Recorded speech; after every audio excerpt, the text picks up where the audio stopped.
एक बार फिर स्वागत है आप सभी लोगों का आपके अपने चैनल गुरु केंद्र में, जिसके अंदर आज हम एसएससी जीडी की जंग में एक फिर से नए अध्याय को जोड़ने जा रहे हैं, जो कि है एसएससी जीडी के प्रैक्टिस सेट नंबर 9 को। और प्रैक्टिस सेट नंबर 9 में जो भी क्वेश्चन आपको कराए जाएंगे वो बहुत ही इंपॉर्टेंट साबित होने वाले हैं। तो वीडियो को जरूर अंत तक देखें, अपने आप को बेहतर बनाएं और उसी उम्मीद उसी जोश के साथ शुरू करते हैं आज का पहला प्रैक्टिस सेट, जिसके अंदर आपका जो पहला क्वेश्चन होगा वो ये है कि 15% छूट के बाद एक शर्ट का मूल्य 102 रुपये है। छूट से पहले शर्ट का मूल्य क्या था? यानी कि 102 रुपये में आपने कोई शर्ट बेचा है जिस पर आपने 15% की छूट दे दी। तो छूट देना एक तरह की कमी होती है। छूट देना एक तरह की कमी होती है, मतलब इसे कम किया गया है। अगर कम किया गया है तो प्रतिशत में सब कुछ 100 होता है, 15 कम कर दिया तो आया कितना? 85। अब वो कह रहा है छूट से पहले शर्ट का मूल्य क्या था। छूट से पहले मतलब छूट नहीं दी होती तो हम पूरा 100 में बेचते। 100 में बेचते तो भाई 15, ये आप काटो इसे 15 नहीं 17 से, ये 5 बार में, 17 से ये 6 बार में, 5 से काटोगे आ जाएगा 20, 20 गुने 6 कितना होता है? तो 120। तो 120 इसका करेक्ट आंसर होगा। बिल्कुल सिंपल इजी तरीके से इसे समझ कर चलना है और करते जाना है। डन, चलिए शाबाश। नेक्स्ट क्वेश्चन है। क्वेश्चन कह रहा है यदि x और y संख्या 3212xy के 2 अंक, यानी कि ये एक पूरी संख्या है, इसके 2 अंक हैं और यह इस प्रकार है कि ये पूरी संख्या 90 से डिवाइड हो जाए, विभाज्य हो जाए, तब x प्लस y किसके बराबर होगा? मतलब ये जो संख्या है ये 90 से डिवाइड होती है। अब कोई भी नंबर 90 से तब डिवाइड होगा जब वो 10 और 9 से डिवाइड होगा। और बाबा 90 किससे बना? 10 और 9 से बना। अगर 90 10 और 9 से बना हुआ है तो भैया 10 और 9 से कटना चाहिए ना वो नंबर। और 10 से कोई नंबर कब कटता है? 10 से कोई नंबर कब कटता है? शाबाश, 10 से कोई नंबर तब कटेगा जब उसके पीछे 0 होगा। यानी कि ये नंबर 10 से तब कटेगा जब पीछे 0 होगा। तो y हमें पता लग गया, y जो है वो 0 होगा।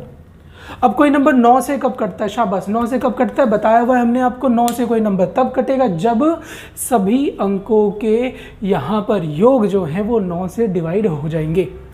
अंकों के योग मतलब 3 2 5, 5 1 6, 6 2 8, ये भी पता लग गया, इसे भी ले लो। 8 0 जोड़ने पे 8 ही होते हैं। अब x की जगह हमें वैल्यू रखनी है, तो इस x की जगह क्या रखूँ कि ये 9 से कट जाए? तो x की जगह 1 रख दो, 8 और 1 क्या हो जाएंगे? 9 से कट जाएगा। तो y हो गया 0, x हो गया 1, दोनों को जोड़ने को कह रहा है तो 1 + 0 क्या होता है? 1 होता है, मतलब D इसका कंफर्म आंसर बनेगा। ओके है, चलिए शाबाश। बेसिक है, सिंपल है, आसान है, होना चाहिए सबसे। प्रैक्टिस करते रहे, आंसर को मैच करते रहे।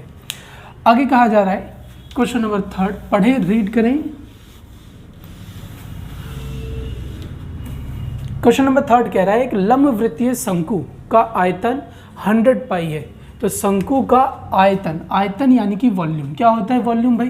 तो वॉल्यूम होता है 1/3 पाई r स्क्वायर h। बात चल रही है शंकु की, कोण की, तो कोण का जो वॉल्यूम होता है वो होता है 1/3 पाई r स्क्वायर h, जो कि दिया हुआ है। कितना दिया है? तो 100 पाई दिया हुआ है। पाई से पाई खत्म। अब और कुछ भी दिया हुआ है तो देखिए आगे। और इसकी ऊंचाई दे रखी है 12 सेंटीमीटर। तो ऊंचाई की जगह मैं क्या लिख सकता हूँ? तो 12 लिख सकता हूँ। तो लिख देते हैं 1/3 r का स्क्वायर अलग से 12 बराबर में है 100। 3 से काटा 4 इसको काटेगा कितना आ जाएगा? 25। तो r स्क्वायर बराबर 25, मतलब r किसका? ये जो है ना ये 25 किसका स्क्वायर है? तो 5 का स्क्वायर है, मतलब r जो है वो क्या हो जाएगा? 5 हो जाएगा। अब r हमने निकाल लिया। अब आगे कह रहा है किसी दिए गए शंकु, यानी जो शंकु है उसका वक्र पृष्ठीय क्षेत्रफल निकालें।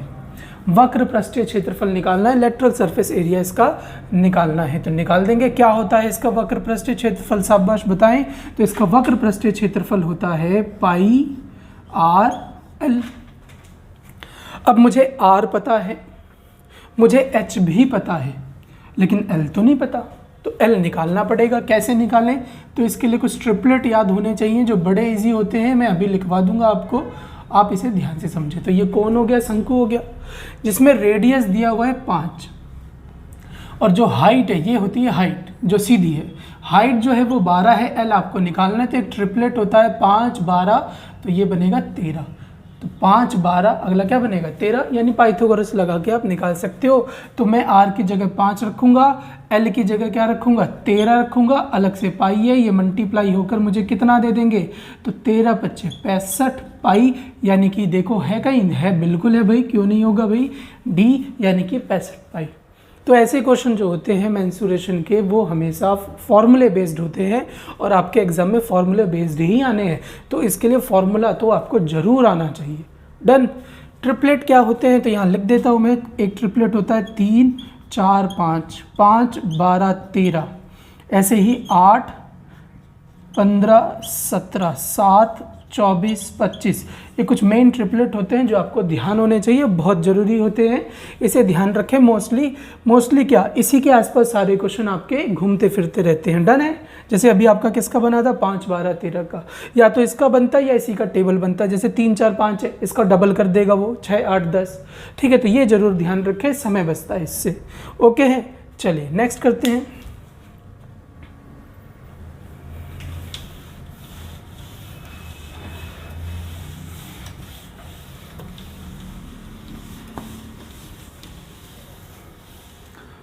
चलिए ध्यान दीजिएगा इस पर, एक समचतुर्भुज यानी रोम्बस के विकर्ण की लंबाई 16 सेंटीमीटर और 12 सेंटीमीटर है।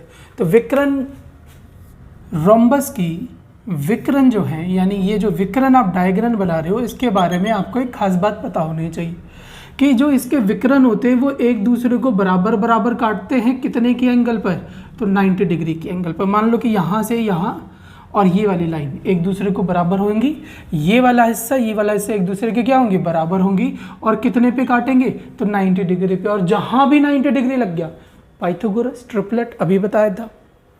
आगे कह रहा है कि विकर्णों की लंबाई 16 है, तो यहाँ से यहाँ तक मान लिया 16, आधा आधा होगा तो ये 8 बन जाएगा, और दूसरे वाली जो है वो 12 है, मतलब ये पूरा 12, आधा आधा होगा तो 6 बन जाएगा। तो इसकी भुजा की लंबाई क्या होगी, अभी तो बताया बाबा, ये 90 डिग्री है, पाइथागोरस लगा दो, 6 का स्क्वायर 36, 8 का स्क्वायर 64, 36 64 कितने होते हैं, तो 100 किसका 10 का। और अभी बताया था मैंने लिख के 3 4 5 का डबल करो क्या आएगा, शाबाश 6 8 10, यानी कि एक 6 होगा एक 8 होगा, तो अगला क्या होने वाला है 10, यानी कि ये जो साइड है वो कितनी होगी, तो 10 सेंटीमीटर, यानी ए इसका करेक्ट आंसर हो जाएगा। ओके है, चलिए शाबाश। नेक्स्ट क्वेश्चन पे ध्यान दीजिए, होना चाहिए सबसे।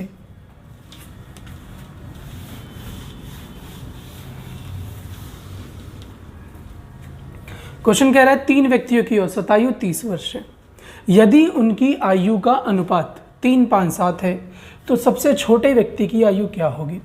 तो 3 व्यक्ति हैं, उनका एवरेज दिया है 30, यानी पहले वाला भी 30, दूसरे वाला भी 30, तीसरे वाला भी 30 हो गया, मतलब 30 30 30, टोटल कितना हो गया, तो 90। याद रखिए जब भी एवरेज आपको दिया होगा तो पहले आप टोटल बनाएंगे, टोटल कितना हो गया 90। अब 90 में पहला दूसरा तीसरा तीनों व्यक्ति हैं, और इनको जोड़ने पर 3 5 8 8 5 3 5 8 8 7 कितने होते 15, यानी इनको जोड़ने पे कितना आएगा 15, 15 से 90 कटेगा, यानी कि यहाँ पर बोल रहा है टोटल 90 है, हमारे हिसाब से रेशो में 3 5 8 7 15 हो रहे हैं, तो 15 90 को काटेंगे कितनी बार में, 6 बार में, शाबाश, कितनी बार में, तो 6 बार में, यानी कि हमारा जो 15 है वो 90 बनाएगा 6 बार में। पूछा है तो सबसे छोटे व्यक्ति की आयु क्या है, तो सबसे छोटा व्यक्ति कितने का है, 3 का, हमारा यहाँ पर 3 से इक्वेट होकर कितना बना देगा 18, 18 है नहीं ऑप्शन में, तो आप डी पे चले जाइए, इनमें से कोई नहीं, क्योंकि सबसे छोटा व्यक्ति जो है वो 18 वर्ष का होगा इसमें, और ऑप्शन में वो नहीं है। ओके है, चलिए शाबाश। क्या सीखा इस क्वेश्चन में आपने, तो इसमें आपने सीखा था कि जब भी एवरेज दे तो पहले आप टोटल बनाएं, तभी रेशो में वो बटेगा। ओके है, चलिए शाबाश। इसी प्रकार इसे पढ़े, होना चाहिए सबसे। 4 संख्याओं का औसत 25 के बराबर होता है, यदि संख्याओं में से एक संख्या निकाल दी जाए तो शेष संख्याओं का औसत क्या होगा। तो डेविएशन से भी कर सकते हो और मल्टीप्लाई करके भी कर सकते हो। तो पहले मल्टीप्लाई से, 4 संख्याओं का औसत 25 से बना कितना, तो 100। कह रहा है एक संख्या निकाल दो, लो निकाल दी भाई, 4 थी, 1 निकाल दी, 3 बच गया। और कह रहा है निकालने के बाद जो शेष बचेगा उसका औसत 20 है, तो आया कितना 60, यानी कि पहले टोटल 60, पहले टोटल 100, अब बनाते हैं 60, तो गायब कितना 40, तो वो संख्या गायब जो हुई है वो क्या होगी 40। डेविएशन से करें तो कैसे करें, तो 4 संख्याओं का औसत क्या है 25। अब इसमें एक संख्या जा रही है, ठीक है जाने दो, तो भैया 4 संख्याओं का औसत 25, मतलब सब 25 25 25 25 25 25 है, तो उस व्यक्ति को जो जा रहा है वो अपने 25 लेकर जाएगा। लेकिन जाने से कम हो गए, देखो पहले कितना था 25, अब कितना हो गया 20, जाने से कम हो गए, तो वो जा रहा है, ठीक है जाने दो, कम हो गए 5 कम हो गए, कितने कम हो गए 5, और उसके जाने के बाद व्यक्ति कितने 3, 4 व्यक्तियों की औसत आयु 25 थी, तो वो अपने 25 ले जा रहा है, ठीक है जाने दो, बचे कितने 3, वो 3 25 25 25 के होने चाहिए, लेकिन वो तो कम हो गए, 5 कम हो गए, तो 3 जने 5 कम हो जाएंगे, तो कितना कम हो जाएगा भाई 15, तो 25 और 15 कितने होते हैं 40। यानी कि यहाँ से भी आप डेविएशन से भी इसे आसानी से क्या कर सकते हैं, तो निकाल सकते हैं। डन है, चलिए शाबाश। क्वेश्चन नंबर 7 पढ़ें।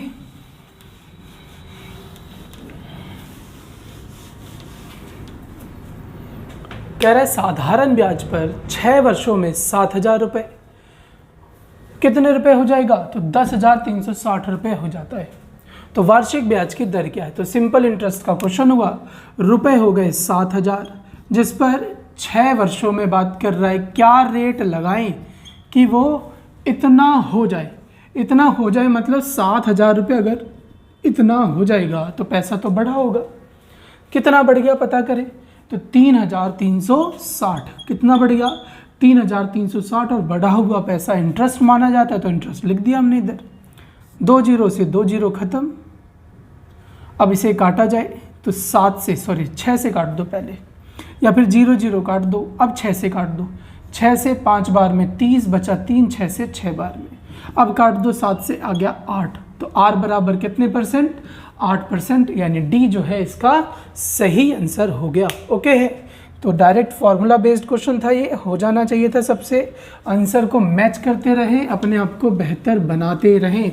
ओके है, चलिए इसे भी करें। यदि किसी निश्चित राशि पर 5% वार्षिक दर से 3 वर्षों के लिए चक्रवृद्धि ब्याज, यानी इस बार कंपाउंड इंटरेस्ट की बात कर रहा है, कितना हो गया, तो 1891.50 रुपये है, तो समान राशि पर समान अवधि के लिए साधारण ब्याज कितने रुपए होंगे ज्ञात करने हैं। तो यहाँ पर हमारे पास P नहीं है, और अगर हमारे पास P नहीं है तो P हम निकालेंगे, कैसे निकालेंगे, देखें 5% जो है वो होता कितना है, तो 5% होता है 1/20, मैं नीचे परसेंट का 100 लगाऊंगा, काटूंगा तो 1/20, और यहाँ जितना लिखा है उतना ही आप देखें और उस पर पावर लगा दीजिए साल की, यानी 20 को मैं देख रहा हूँ और 20 पर 3 वर्षों की पावर लगा देंगे, यानी 20 की क्यूब हो जाएगी, तो हमारा लगभग में आ जाएगा आपका P, तो 20 की क्यूब होती है 8,000। ओके, अरे बाबा सीधे सीधे 2 की क्यूब क्या हुआ, 8, 0 लगा दिए 3, तो ये सबसे आसान तरीका है P को मानने का, इससे हमारे पॉइंटों में आंसर कभी नहीं जाते, और जहाँ पॉइंट नहीं आएंगे वहाँ कैलकुलेशन ईजी हो जाएगी। अब यहाँ पर बात चल रही है 3 साल की, तो पहला साल, दूसरा साल और तीसरा साल, और ट्री मेथड लगा दीजिए। तो यहाँ पे मैं 2 जीरो ढकूंगा, 5% इसका क्या हो जाएगा 400, या फिर इसको 1/20 कर दो, यानी कि इसको 20 से काटूंगा तो क्या आएगा 400, यहाँ 400 तो यहाँ भी 400, पहले 2 साल का निकाल लो, डन, ये 400 तो ये भी 400। अब इंटरेस्ट का इंटरेस्ट दो, तो 400 का फिर से 1/20 करूंगा या 5% निकालूंगा तो कितना आ जाएगा, एक ये आपका 20 आ जाएगा। अरे बाबा 400 को 1/20 से काटोगे 20 आ जाएगा, या परसेंट निकाल दो, 400 का 5% कितना होता है 20 होता है। अब तीसरे साल का कार्यक्रम बैठाओ, तो पहली राशि तो सेम होती है, अब इस पर इंटरेस्ट का इंटरेस्ट देना है, तो ये इंटरेस्ट इस यहाँ इंटरेस्ट का इंटरेस्ट बनाएगा, तो 400 का 5% 20, इस 400 का 5% 20, इस 20 का 5% होता है 1। अब ये हमने अपने आप से ट्री मेथड को कंप्लीट कर लिया। अब ये जो सारा देख रहे हो ये वाला कैलकुलेशन, ये होता है कंपाउंड इंटरेस्ट, और इसमें ये वाला जो हिस्सा है ये है सिंपल इंटरेस्ट। डन है, तो आपको कंपाउंड इंटरेस्ट दिया हुआ है 3 साल का, तो जोड़ो 400 400 400 1200, और ये हो गया आपका कितना, तो 20 20 40, और ये आपका 60 यानी 61, तो हो गया 1261। डन, यहाँ तक 1261 हमारी तरफ से कंपाउंड इंटरेस्ट हो गया, और क्वेश्चन में दे रहा है 1891.50 और निकालना क्या हमें, साधारण ब्याज, तो 400 400 400 यानी 1200 की हमें वैल्यू निकालनी है। पॉइंट हटाएंगे आ जाएगा 2 जीरो, ये 2 जीरो से 2 जीरो ख़त्म। ओके है। अब यहाँ पर हमें इसको नॉर्मल करना है तो अभी करते हैं। उससे पहले ध्यान दीजिए, हम इसको अगर सॉल्व करेंगे तो डायरेक्ट हम एक आइडिया भी तो ले सकते हैं। देखो पीछे तो 5 आना है, ये देखो पीछे 5 आना है ना, ये कन्फर्म है, मैं जीरो साइड में रखो, पीछे क्या आना है, 5 आना है। और यहाँ पर ये देखो कितनी बार में आएगा, तो ये कुछ आपका 18 मतलब 180 के आसपास, 12 180 बनाता है 15 बार में, पीछे जीरो लेकर देखो 12 180 बनाता है 15 बार में, पीछे जीरो भी चाहिए, मतलब ये 150 बार में लगभग कटेगा। और आगे क्या है 12, यानी कि ये पूरा इसको काट देगा 150 बार में। आगे क्या है 12 और यहाँ पे गुना कर दीजिए, 12 गुने में 15 कितना होता है, तो 12 गुने में 15 आपका होता है 180 और ये जीरो यानी 1800 इसका कंफर्म आंसर हो गया। और कंपाउंड इंटरेस्ट में कभी आपका कैलकुलेशन वर्क वीक जा रहा है तो ज़्यादातर प्रेफरेंस उसे करना है जिसमें ज़्यादा जीरो हो। देखो सबसे ज़्यादा जीरो किस में है, तो डी वाले में। डन है, तो ये भी आप कर सकते हो, लेकिन सीख कर जाओ, रटो नहीं, मेरी तरफ से यही राय रहेगी। चलिए ओके, आगे करते हैं।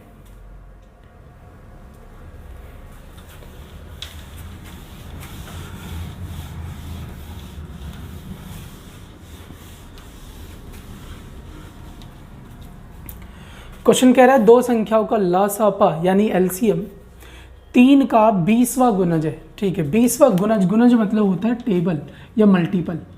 3 का 20 का टेबल यानी 3 20 बार टेबल यानी मल्टीपल। 3 गुने में 20 है, सीधे सीधे 3 गुने में क्या है 20 है, तो एलसीएम आ गया हमारे पास 3 गुने में 20, यानी कि कितना हो जाएगा ये 3 गुने में 20 अगर मैं लिखूँ तो एलसीएम हो जाएगा 60। यदि उनका मासा, मासा मतलब HCF है 6, HCF आ गया 6 और एक संख्या 12, तो भैया ये तो नॉर्मल ही हो गया, फर्स्ट वैल्यू सेकंड वैल्यू, यानी कि first number second number into में आपको क्या करना है एलसीएम और फिर मल्टीप्लाई में HCF। फर्स्ट कितना है तो 12 है, सेकंड हमें निकालना है, एलसीएम हमारे पास 60 है, HCF 6 है, तो 6 से 12 कटता है 2 बार में, 2 से 60 कटता है 30 बार में, यानी दूसरा नंबर जो है वो 30 होगा, डी होगा, ये आपका आंसर होगा। ओके है, चलिए शाबाश। तो ऐसे क्वेश्चन में जब भी आपको गुणज दिखे, गुणज मतलब क्या होता है मल्टीपल, और गुणनखंड दिखे तो गुणनखंड मतलब होता है फैक्टर यानी उसका टुकड़ा है एक। आगे इसे भी पढ़े, रीड करें।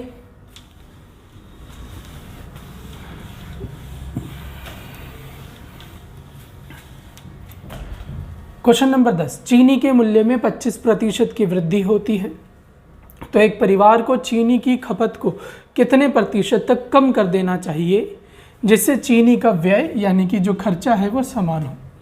देखने से ही लग रहा है ये कितने परसेंट चेंज है, 1% चेंज है। तो जब भी 1% चेंज हो तो कैसे करते हैं, तो जो लिखा है उसे पढ़ो। 25 लिखा है तो 25 लिख लिया मैंने।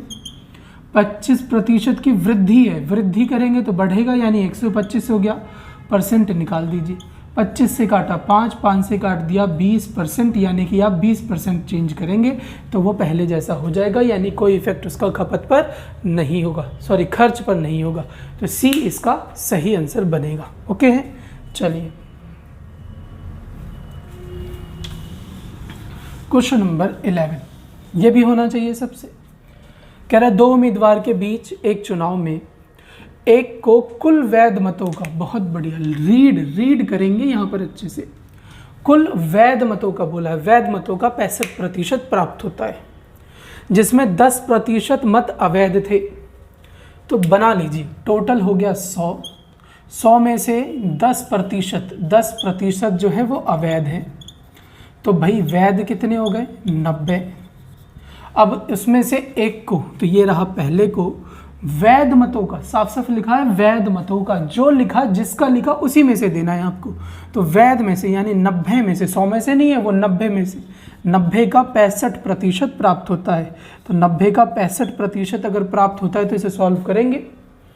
आगे जब जाएंगे तो ये आ जाएगा 9 से 6 बार में 540 और 9 पचे 45, यानी कि 585, और ये जीरो का पॉइंट लगा देंगे, 58.5 आ गया आपका। ओके है, तो दूसरे को कितना मिला होगा, तो भाई वोट जो है वो वैध कितने हैं, 90। 90 में से ये ले गया 58.5, तो दूसरे को कितना मिला होगा, तो दूसरे को मिला होगा आपका 31.5, ये दूसरे का हो गया। तो दूसरे उम्मीदवार को वैध मतों की संख्या का कितना मत प्राप्त होता है ये हमें बताना है। तो परसेंटेज में तो हमें पता है कि 31.5 प्राप्त हुआ है, लेकिन इसको मतों में अगर बताएं तो कैसे निकालने के हैं वो आप समझें। उसके लिए उसने बोला हुआ है कि कुल मत जो है, कुल मत टोटल जो है वो है 8600, तो टोटल जो है वो 8600, तो 86 जो हो गया वो टोटल हो गया। टोटल मतलब किसकी वैल्यू है, 100 की, और हमें दूसरे वाले का निकालना है, मतलब 31.5 का निकालना है। तो पॉइंट हटाएंगे, आ जाएगा 0, 2 0 से ये 2 0 खत्म। आगे करोगे तो 5 से ये 2 बार में, 5 से इसे काटे तो 5 से ये 6 बार में 30, फिर 5 से 3 बार में 15, 2 से यहाँ करेंगे आ जाएगा आपका 43, तो पीछे 9 होना चाहिए और सबके पीछे 9 है। चलिए बहुत सही, अच्छी बात। गुना करेंगे तो 43 गुने में 6, यानी 43 को जब 6 से गुना करेंगे, या फिर ऐसे ऐसे अंदाज़ा ले लो 6 चौक 24, 2400 तो यही हो गया, और आगे भी गुना करना है तो ये तो हो नहीं सकता, ठीक है। तो पूरा आप गुना ही कर लीजिए, इतना क्या सोचना है इसमें। 63 को 43 से गुना करेंगे 9, और ये 18, यहाँ पर ये 12 कैरी गया 1, 6 चौक 24 और 1 कितने होते हैं, तो 25, जोड़ा जाए 9, ये 10, 5 1 6 1 7 और 2 2709, इसका कंफर्म आंसर हो जाएगा। ओके है, यानी 2709 ये सही मत यहाँ पर किसको मिले हैं, तो सेकंड को। सही मत का मतलब वैध मत, और वैध मत ही आपसे पूछे हुए हैं। चलिए तो करें, इसे भी करें, आगे करें, शाबाश।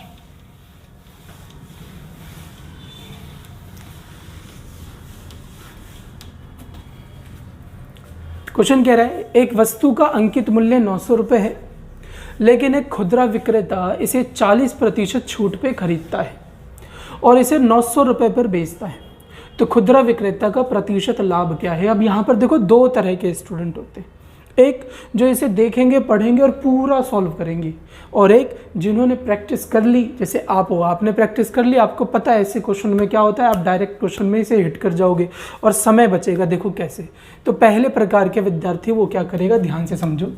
एक वस्तु का अंकित मूल्य 900 रुपये, यानी MP हो गया 900, विक्रेता इसे 40% की छूट पे खरीदता है, तो ये MP है, अंकित है, और अंकित मूल्य है तो अंकित मूल्य 100 से कंपेयर करेगा।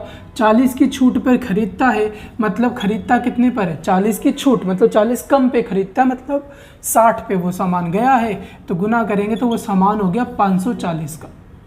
यानी कि मान लो कि एक विक्रेता है, ये सामान खरीद कर लाया है 540 रुपये का, ये भी तो खरीद के लाएगा, तो जब ये खरीदने गया तो इसे 540 रुपये का ये सामान पड़ा।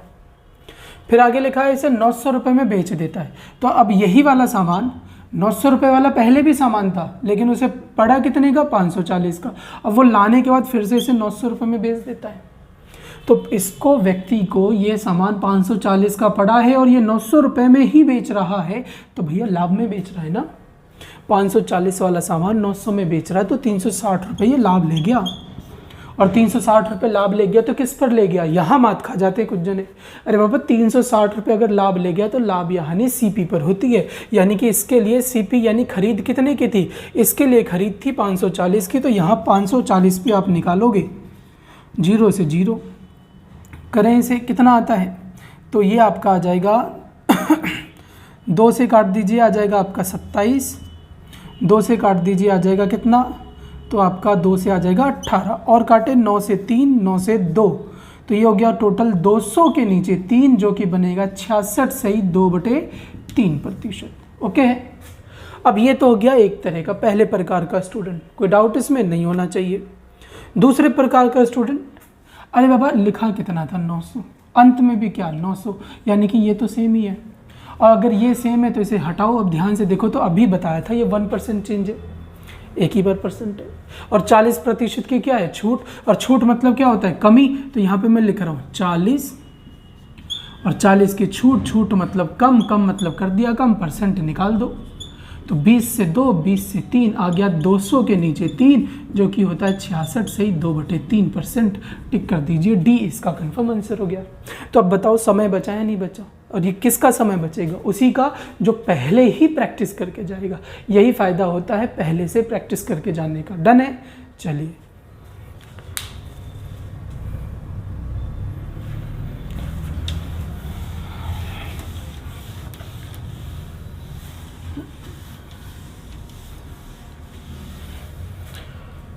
आगे 3.5 वर्षों के लिए 6% प्रति वर्ष की दर से 540 रुपये साधारण ब्याज में कितना होगा? तो 540 रुपये पर साधारण ब्याज निकालना है 6% से 3.5 मतलब 3 गुने 2 6 और एक 7/2% का नीचे 100 लगाओगे। बताएं जल्दी से कितना होगा? तो ये 2 से कट के 3, 0 से 0 गुना कर दीजिए। 4 गुने में 3 12, 12 गुने में 7 यानी कि 14 है। सबके पीछे 4 है यानी आपको गुना करना पड़ेगा। ठीक है, कर देंगे। 7 गुने में 3 होता है 21 और ये 54 है। तो गुना करेंगे इसे, तो ये 4 और ये 84 हो गया। और यहाँ पर आपका करोगे तो ये हो जाएगा 5 और ये 10। तो ये 4 8 5 13 कैरी 1 11 पॉइंट लगा दो 113.4 यानी ए इसका सही आंसर बनेगा। तो क्या बनना चाहिए इसका सही आंसर? ए 113.40। सबका यही आया होगा। मैच करते जाएं अपने आंसर को। ओके है, चलिए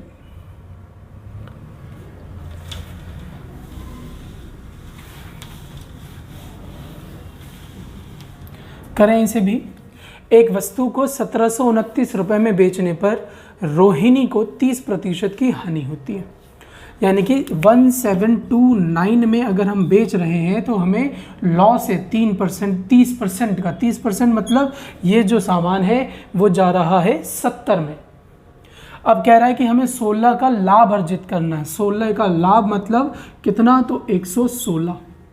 अरे बाबा 30 की हानि मतलब 70, लाभ चाहिए कितना? 16 का, तो 116 लिखो। सॉल्व करो। 7 से काट दिया 10, 7 से यहाँ करें, 7 से 2 बार में आता है 14 है, बचेगा बचेगा कितना? 3। 7 से 4 बार में आता है 28, बचा 4। 7 से 7 बार में। अब इसे पूरा सॉल्व करेंगे तो 247 गुने में 116 करेंगे तो पीछे 2 वाले आने चाहिए। तो ये गलत और ये गलत। देखो 7 6 42 पीछे 2 आएगा ना, तो 2 वाले आपको लेने, ये दोनों होंगे गलत। अब ये पूरा मल्टीप्लाई करेंगे और आप बताएंगे आंसर कितना आ रहा है। तो अभी बता देते हैं। 247116। अब देखो ये लेंथी हो जाएगा तो समय कैसे बचेगा, ध्यान से देखना। अब इसके पीछे भी 20 है, इसके पीछे भी 20 है और अगला नंबर चेंज है। मतलब मुझे पीछे के 2 डिजिट निकालने हैं बस। 7 6 42 कैरी गया 4। ओके है। 6 चौक 24 और 4 कितने होते हैं? तो 28। आगे क्या है हमें मतलब नहीं। 7 एकम 7, आगे क्या है हमें मतलब नहीं है। अब कर दीजिए। ये हो गया 2 और 8 7 15। देखो किसके पीछे 52 है, तो 52 इसमें तो नहीं है, 52 यहाँ है, यानी कि सी आपका सही आंसर हो गया। पूरा गुना करके नहीं देखना होता, पीछे के 1 या 2 डिजिट ही आपके लिए बहुत है। डन है? चलिए शाबाश, नेक्स्ट करें।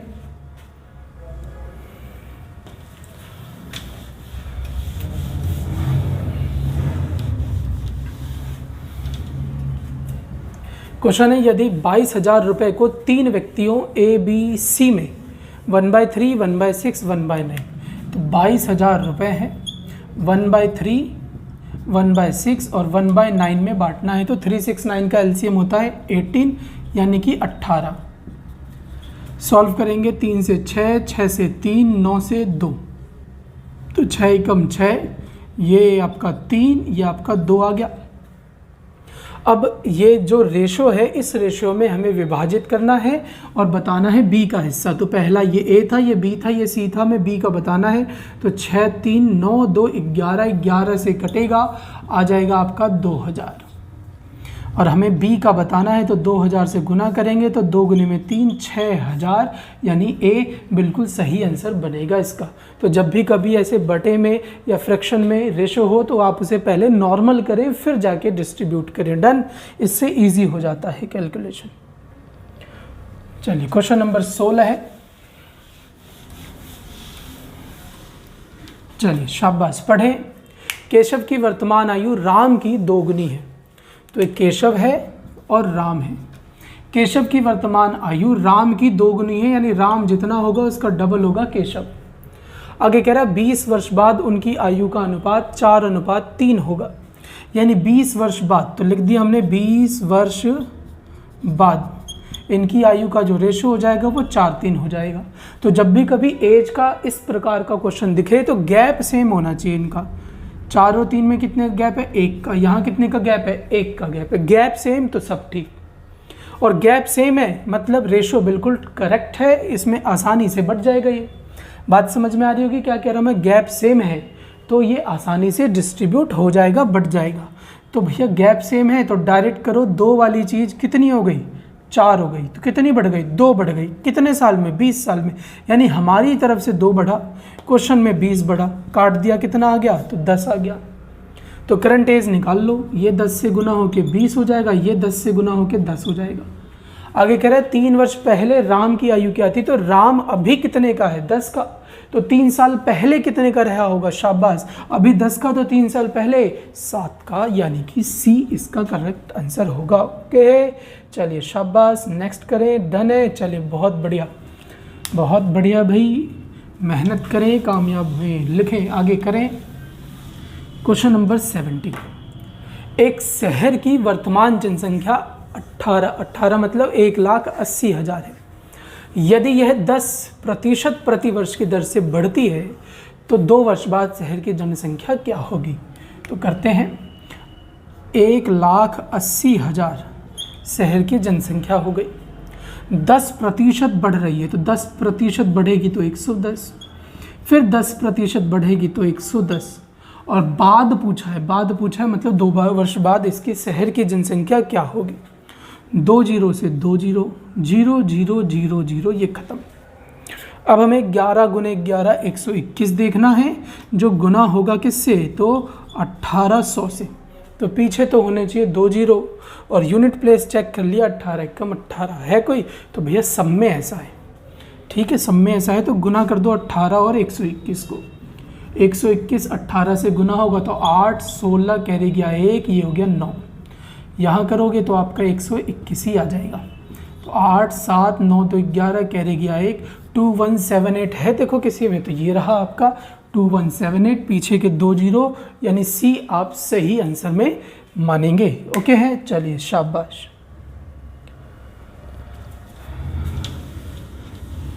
करें, इसे भी करें। एक कुर्सी को 540 रुपये में बेचकर दुकानदार को 10% की हानि होती है, तो 10% लाभ, तो ओहो बहुत ही सिंपल, 540 रुपये में बेचने पर 10% की हानि हो रही है मतलब 90, और 10% लाभ चाहिए मतलब 110। 0 से 0, 9 से कटेगा 6, गुना करें तो 11 6 66, यानी 660 रुपये सी जो है कुर्सी का करेक्ट विक्रय मूल्य होगा, जिससे वो 10% लाभ अर्जित करेगा। चलिए बहुत बढ़िया। तो ये आ गया बोर्ड मास का क्वेश्चन। चलिए बोर्ड मास का क्वेश्चन, तो पहले तो मुझे ये बताएं किस किस को ये पता है कि बोर्ड मास से पहले भी कुछ आता है?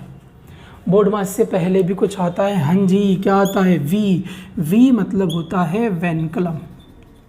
वेनकलम यानी कि बार की कुछ खास बात होती है, वो आपको पता होनी चाहिए। बार की पहली खास बात ये होती है कि अगर वो किसी इक्वेशन पे लगा हो तो सबसे पहले उसे सॉल्व करो।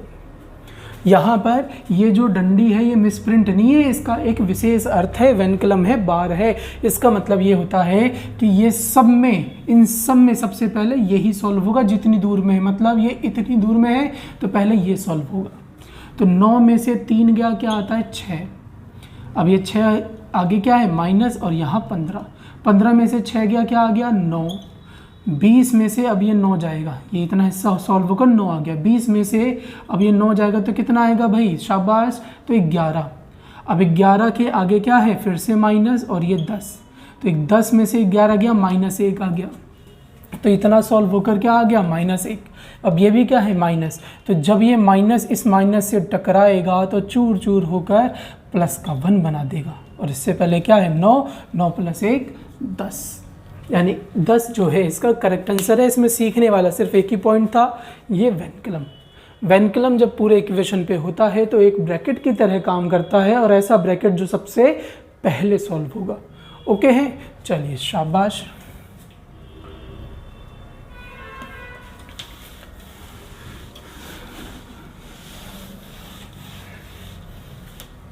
एक रेलगाड़ी 72 किलोमीटर की गति से आगे बढ़ रही है और कुछ दूरी को 6 घंटे में तय करती है, यानी कि 72 किलोमीटर पर आवर से वो 6 घंटे में कुछ दूरी तय कर लेगी।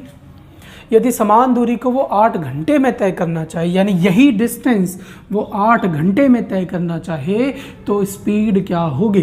तो बाबा काट दो, 8 से 9 बार में, 9 गुने में 6 54। आप 54 की स्पीड रखें तो 54 है, बिल्कुल है भाई, क्यों नहीं होगा? आप सही जा रहे हैं तो आंसर ऑप्शन में ज़रूर होगा।